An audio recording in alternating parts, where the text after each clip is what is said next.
This course comprises a book entitled Persian Language Teaching.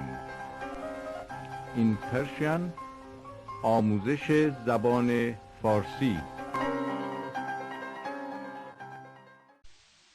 کلید تمرین 61. 1. اسم شما یادم هست. 1. اسم شما یادم می آید. 2. یادش نیست چی بهش گفتم. 2. یادش نمیاد چی بهش گفتم. 3. خیلی تشنه‌اش بود. 4. ما گرسنه‌مان هست. 5. نگران نباشید، سردتان نمی شود. 6.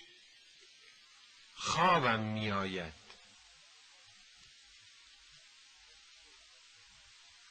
6. خوابم گرفته. 7. دردش آمد. 7. دردش گرفت. 8. دردم میاد. 8. دردم میگیره. 9. چرا خندتان گرفته؟ 9. چرا خندتان میگیرد؟ 10. از چی خندتون گرفت؟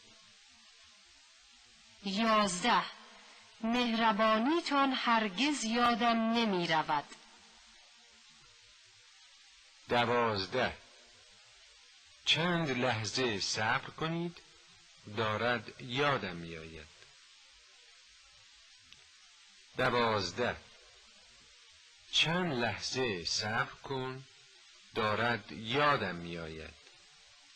13. داره سردش میشه.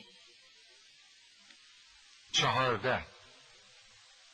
ازش خوشم میاد. 15. مردم از آدم ترسو بدشان میآید.